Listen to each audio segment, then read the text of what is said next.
Ancient Egyptians had a special pregnancy test where women would pee on wheat and barley seeds. If the plant grew, that meant she was pregnant. Amazingly enough, later tests proved that they were right. The urine of pregnant women causes plant growth around 70% of the time. No whereas the way! urine of non-pregnant women does not. I did not know that! So I should just pee on some barley and wheat if I think I'm pregnant. It's like an eco way, so you're not using up the plastic and stuff. That's cool though. Who worked that out? Like, I always wonder, like, who was the first human to work that out? Did some woman, like, accidentally wee herself and then be like, whoa, the plant grew. Wait, I'm pregnant. What? Madness. Have you ever stopped to wonder why we're so obsessed with ancient Greek society when talking about ancient civilizations in general? Well, Yes. It's likely because of how they can uphold white supremacy. Hi, Oh. I'm Jules, and I freaking love ancient history, but not the ancient history you probably learned in school. So let's change the pace and stop learning just about ancient I love that Greek she's gay doing hair men. curlers. Because yes, they existed and their stories are important, but they cover up a lot more stories that we should be hearing, even including the story of Sappho.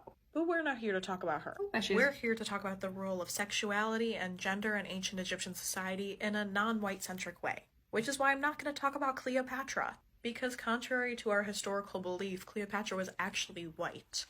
Thus is probably why she's the only person we learn about when talking about ancient She wasn't Egyptian white, she was women. Greek. Starting to see Macedonian how the white Greek. supremacy influences Last time our I checked, education now. Greek What is... we would be talking about is people Greek. like Nefertiti, who was known for Mediterranean. having some sort of rule over Egypt. Some rule that her husband granted her. You literally can never forget about Hatshepsut. She ruled in place of her nephew for like 15 years, wore a false beard, presented masculine to rule her country, because that's how much she prioritized it. But we never hear about her that much. That's true, If we she do did wear hear a about beard. ancient Egyptian rulers, she's As a probably the pharaoh. first one we hopefully will hear of. But there is still a lot more. And her in society being able to rule at all was because of Although, ancient... I'm not entirely sure whether she wore like a prosthetic fake beard trying to emulate being a man, or whether she wore like a symbolic pharaoh beard, because a lot of the pharaohs are depicted with this kind of chin strap ornament thing. So maybe she just wore the pharaoh beard ornament as like a symbol thing.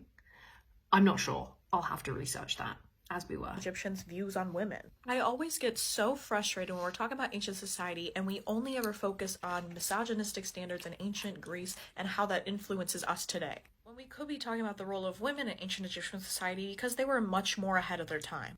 Sure, ancient Egypt was not a necessarily fully equal society where everybody was equal, but women literally had the right to divorce their husbands if they wanted to. And it wasn't like, you can divorce only if I say so. It was like, if your husband is being neglectful, you have the right. They weren't even being controlled there. And with the divorce, they could even take the land that they had in the initial marriage, take it back. They could buy their own land, they could buy their own property, and they could keep it, more importantly, when they divorced, if they chose to. It wasn't as common for them we to have really positions of regressed high as kind of status.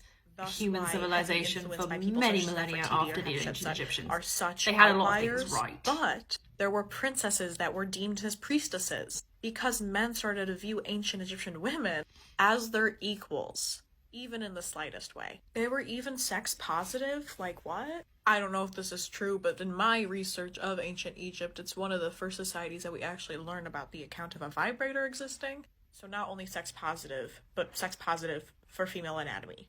What? And we always talk about how queer ancient Greece was, but you should literally see how queer ancient Egypt was.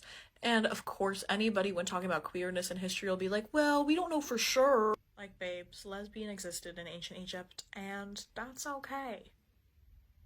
Yeah, it's kind of existed forever throughout all of nature. Well, that was educational. God, what have I learned? That was a lot.